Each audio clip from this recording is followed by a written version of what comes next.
Hello అండి అందరికీ. Welcome back to కొత్త రుచులు. మీరెప్పుడైనా సగ్గుబియ్యంతో చేసిన మిక్చర్‌ని టేస్ట్ చేశారా? చాలా చాలా బావుంటుంది. లైట్‌గా ఉంటుంది. క్రిస్పీగా తినే కొద్దీ అలా తినాలనిపిస్తూ ఉంటుంది.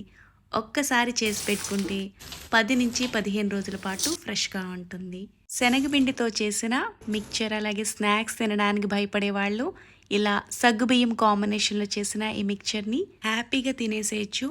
ఆయిల్ తక్కువగా పీల్చుకుంటుంది. తినే కొద్దీ అలా తినాలనిపిస్తూ ఉంటుంది. చాలా రుచిగా ఉంటుందండి. మీరు వీడియో అంతా చూసిన తర్వాత ట్రై చేసి మీకెలా అనిపించిందో కూడా నాకు కామెంట్ చేయండి. ఇప్పుడు ఈ స్నాక్ ఎలా తయారు చేసుకోవాలి, ఆ ప్రాసెస్ ఏంటో చూద్దాం రండి. కడాయిలోకి ఆయిల్ తీసుకొని ఆయిల్ బాగా హీట్ అయిన తర్వాత సగ్గుబియ్యాన్ని వేయించుకోవాలి. ఇక్కడ నేను ఒక కప్పు నిండుగా అయితే సగ్గుబియ్యాన్ని తీసుకున్నాను. సగ్గుబియ్యం అంతా ఒక్కసారిగా వేసుకోకుండా ముందుగా అరకప్పు సగ్గుబియ్యాన్ని వేసుకుని వేయించుకోవాలి. ఇక్కడ నేను మందపాటి సగ్గుబియ్యాన్ని తీసుకున్నాను. మిక్చర్ చేసుకునేటప్పుడు ఇలా మందపాటి సగ్గుబియ్యాన్ని తీసుకుంటేనే బావుంటుంది. వేగిన సగ్గుబియ్యం ఇలా వీడియోలో చూపిస్తున్నట్లుగా ఆయిల్ పైకి వచ్చేస్తాయి. సగ్గుబియ్యం వడియాలను వేయించుకున్నప్పుడు ఎలా అయితే చక్కగా వేగిన సగ్గుబియ్యం వడియాలు క్రిస్పీగా కరకరలాడుతూ ఉంటాయో, ఈ సగ్గుబియ్యం కూడా వేగిన తర్వాత క్రిస్పీగా కరకరలాడుతూ చాలా బావుంటాయి. పూర్తిగా వేగిపోయిన సగ్గుబియ్యం ఇలా ఆయిల్ పైకి వచ్చేస్తాయి కదా! వీటిని తీసేసుకొని వేగిన తర్వాత మిగిలిన సగ్గుబియ్యాన్ని కూడా తీసేసుకోవాలి. ఇలాగే మిగతా సగ్గుబియ్యాన్ని కూడా వేయించుకుని తీసుకోవాలి. ఇందులోకి అరకప్పు అటుకులనైతే తీసుకుంటున్నాను. ఇవి దొడ్డు అటుకులేనండి. మీరు పల్చగా ఉండే అటుకుల్ని తీసుకుంటే ఆయిల్ ఎక్కువగా పీల్చేసుకుంటాయి. ఈ అటుకులైతే ఆయిల్ తక్కువగా పీల్చుకుంటాయి.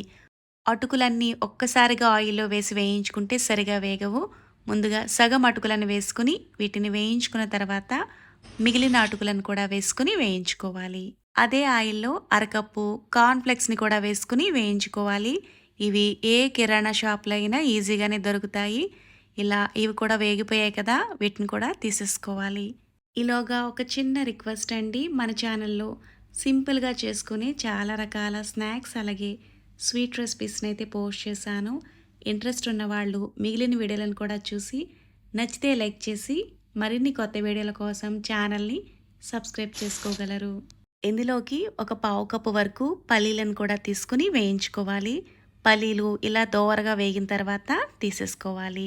ఇదే విధంగా జీడిపప్పు, పుట్నాల పప్పును కూడా వేసుకుని వేయించుకుని తీసుకోవాలి. గుప్పెడు ఫ్రెష్‌గా ఉన్న కరివేపాకును వేసుకుని వేయించుకోవాలి. ఇలా కరివేపాకు వేసుకుంటే ఫ్లేవర్ బావుంటుంది. ఇలా క్రిస్పీగా అయ్యే వరకు వేయించుకుని తీసుకోవాలి. అలాగే మీ కారానికి తగ్గట్టుగా పచ్చిమిర్చిని ఇలా చిన్న ముక్కలుగా కట్ చేసుకుని వీటిని కూడా దోరగా అయ్యే వరకు వేయించుకుని తీసుకోవాలి.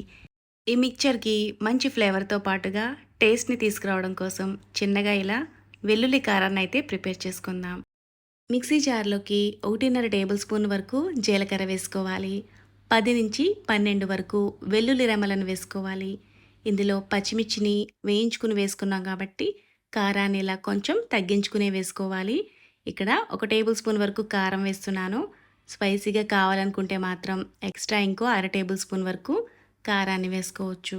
మిక్చర్‌లో ప్రత్యేకించి సాల్ట్ వేసుకొని కలుపుకునే కన్నా ఇలా వెల్లుల్లి కారంలో వేసేసుకున్నామనుకోండి చక్కగా మిక్చర్ అంతా సాల్ట్, ఉప్పు, కారం అనేది మనకి బాగా పడుతుంది. విడివిడిగా అయిపోకుండా ఉంటుంది.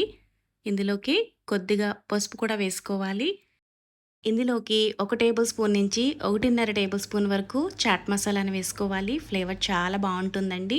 మీరు చాట్ మసాలా వద్దు అనుకుంటే గనక కొద్దిగా ఆమ్చూరు పొడిని, కొద్దిగా 1 టేబుల్ స్పూన్ వరకు ధనియాల పొడిని కూడా వేసుకోవచ్చు. మెత్తగా మిక్సీ పట్టుకోకుండా ఇలా కొంచెం బరకగానే మిక్సీ పట్టుకొని తీసుకోవాలి. ఇలా మిక్సీ పట్టుకున్న ఈ వెల్లుల్లి కారాన్ని మిక్చర్‌లోకి వేసేసుకుని ఇదంతా కలిసేటట్టుగా బాగా మిక్స్ చేసుకోవాలి. గరిటెతో కలుపుకునే కన్నా ఇలా చేత్తో కలుపుకున్నారంటే ఈ వెల్లుల్లి కారం అంతా మిక్చర్‌కి బాగా పడుతుంది. చాలా సింపుల్‌గా చేసుకోవచ్చండి. చాలా చాలా రుచిగా ఉంటుంది. మీరు కూడా ఈ వెల్లుల్లి కారం కాంబినేషన్‌లో ఈ సగ్గుబియ్యం మిక్చర్‌ని ఒకసారి ట్రై చేయండి. చాలా చాలా బావుంటుంది. ఒక్కసారి చేసి పెట్టుకుని ఏదైనా ఎయిర్ టైట్ డబ్బాలో పెట్టుకుని స్టోర్ చేసుకున్నారనుకోండి, వారం 10 రోజుల పాటు ఫ్రెష్‌గా ఉంటుంది. ఈ మిక్చర్‌ని మీరు కూడా ఒకసారి ట్రై చేసి మీకెలా అనిపించిందో కామెంట్ చేయండి. Thanks for watching.